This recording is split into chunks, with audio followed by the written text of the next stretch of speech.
Bueno, Liliana, es un placer que estés con nosotros, así que bienvenida. Gracias, el placer es mío. Nada, el placer. Bueno, este libro que... Vamos a arrancar por el libro, después vamos a hablar un poquito de su recorrido y cómo se llega a investigar y bueno, cómo antes la lengua de señas estaba como prohibido de la enseñanza. Después algunos estudios dieron información para que, bueno, eso se pudiera empezar a enseñar. Pero bueno, ¿por qué la palabra del sordo? Te cuento, como tú dijiste, es la historia. Este libro es información pura. O sea, informamos de cómo se comunican los sordos hoy en día, por lengua de señas, por lengua oral, y cómo era antes. Como tú dijiste que no estaba permitido.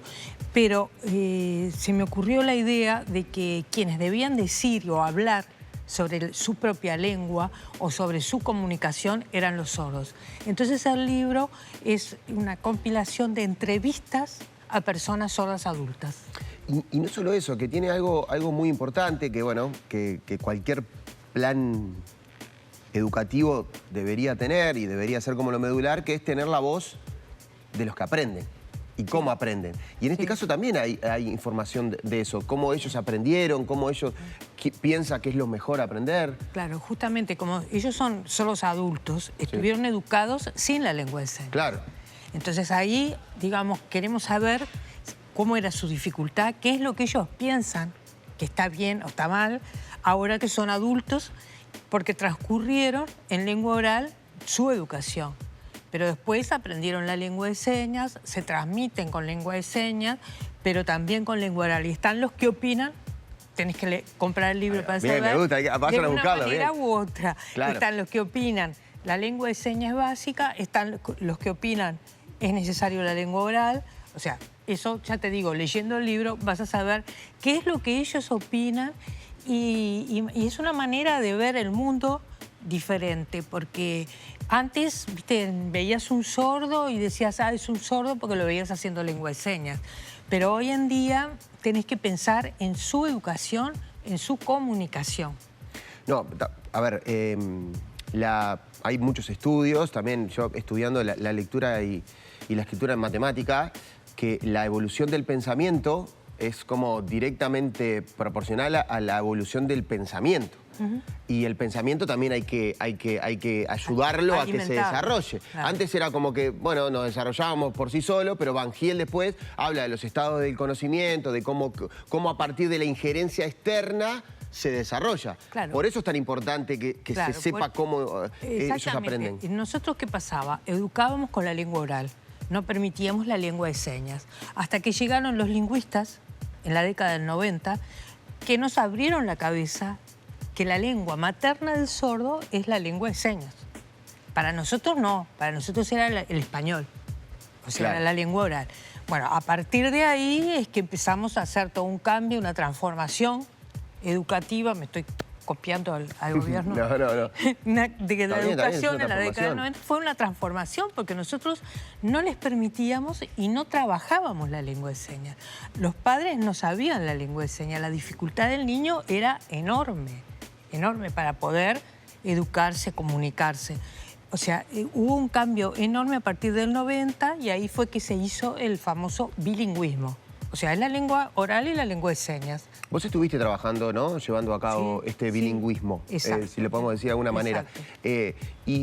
Porque claro, están aquellos que dicen, bueno, habla de la diversidad que hoy tenemos adentro del aula. Antes cuando, no sé, se hacía una evaluación de inicio, se decía grupo heterogéneo, ¿no?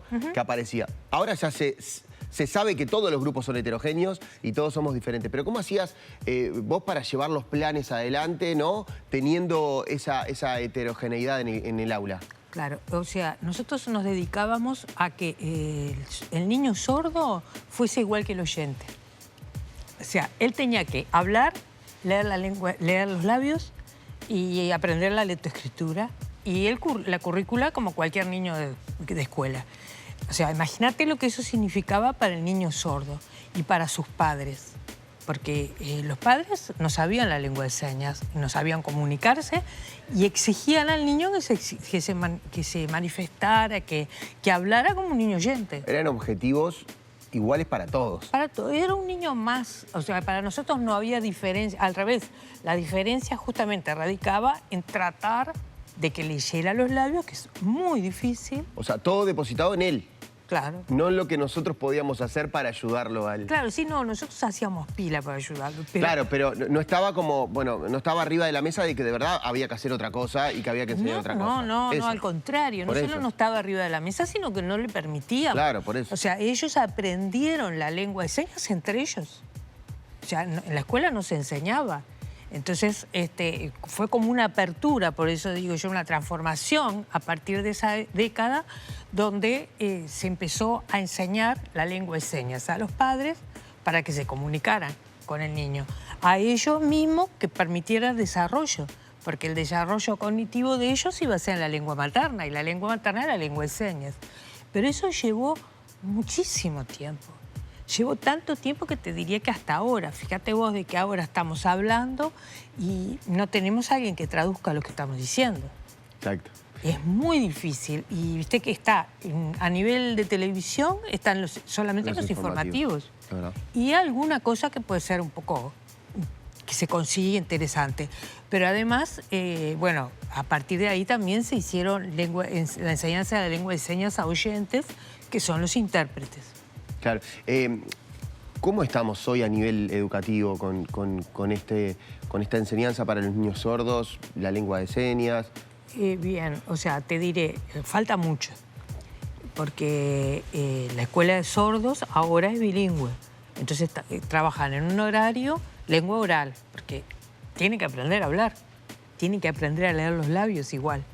Pero se trabaja la lengua de señas y toda la currícula se hace en lengua de señas, porque es la manera que él lo puede aprender. Y por eso te digo, tienen que leer el libro. Pero, por ejemplo, la directora de la Escuela de Sordos es sorda, es hipoacúsica. Y ella, cuando yo le dije, porque te imaginas que hay varias posiciones, ¿no? Y sí. Gente que la lengua de señas no, la lengua todavía. Pero ¿y qué es lo que esa gente que dice que no hay la lengua de señas? ¿Sabes qué? ¿Cuál es el argumento que da? El argumento es que no se comunica con todo el mundo, no en todos lados hay un intérprete, no siempre vas a poder ayudarte, ¿viste? Con intérprete, con la lengua de señas. Y que los que argumentan dicen que vivimos en un mundo oyente, por lo cual el sordo tiene que tener la lengua oral. O sea, son posiciones que quedan de otra época. O sea, claro, porque si no, ¿qué pasa con los que no logran si no? No tienen forma. Claro. O sea, es como pensar algo, eso de que la lengua de señas no, me imagino, ¿no? Pensar algo que lo que termina haciendo es excluyendo. Porque el que no puede o el que no llega, ¿qué hace?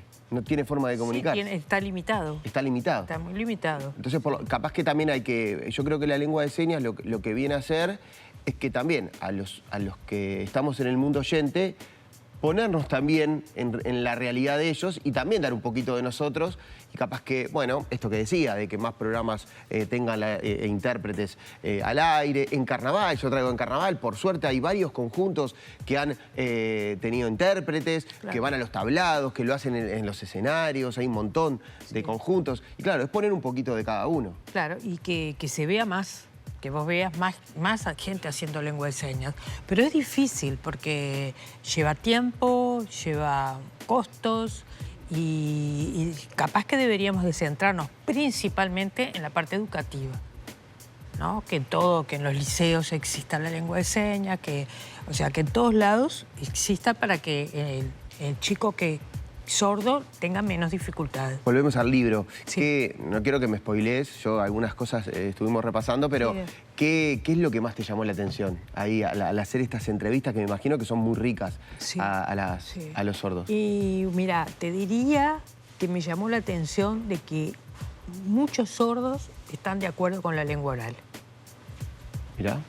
O sea, reconocen la lengua de señas, pero algunos ven limitaciones en la lengua de señas, otros ven falta de integración si no tenés la lengua oral, porque vos no tenés un intérprete al lado tuyo continuamente, ni siquiera al lado. Hay gente que que nunca había un sordo, por decirte algo. Entonces no pueden darse cuenta de lo que significa. Un sordo va al médico, pero no en todas las mutualistas o los sanatorios vos tenés un intérprete. Y vos decís, debería de haber, no sé, yo personalmente pienso que debería de haber una lista de intérpretes que, llegado el momento, se puedan llamar.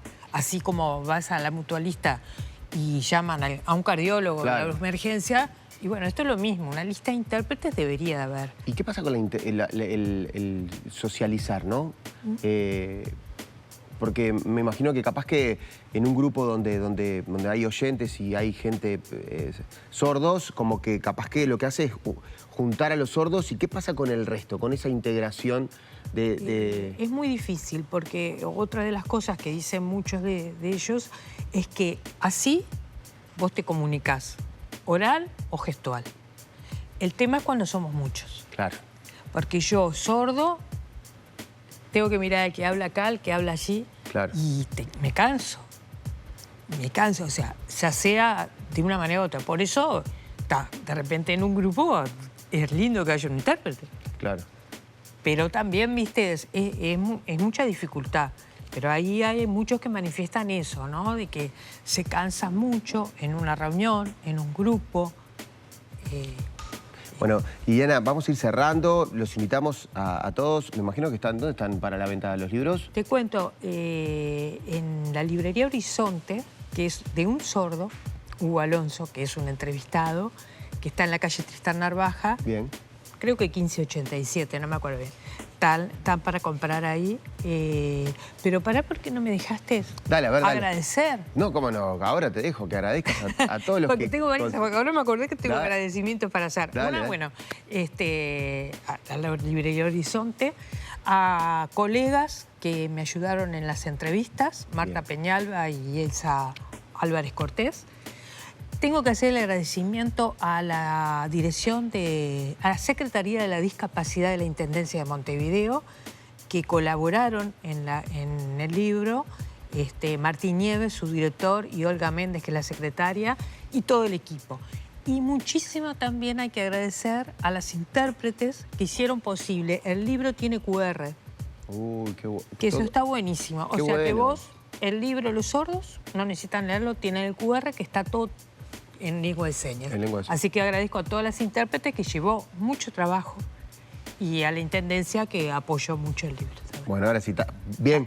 Creo que sí. ¿Viste? Bueno, Liliana, muchas gracias. Vayan ahí a comprarlo a la librería Horizonte, en Tristán Narvaja, o si no la buscan, seguramente va a estar la dirección. Muy agradecidos por tu presencia. Gracias. Gracias a ustedes. Gracias. ¿Dónde nos vamos ahora? ¿Dónde les vamos? Vamos con los chicos. Vamos con Petru y con Eli. Vamos para ahí.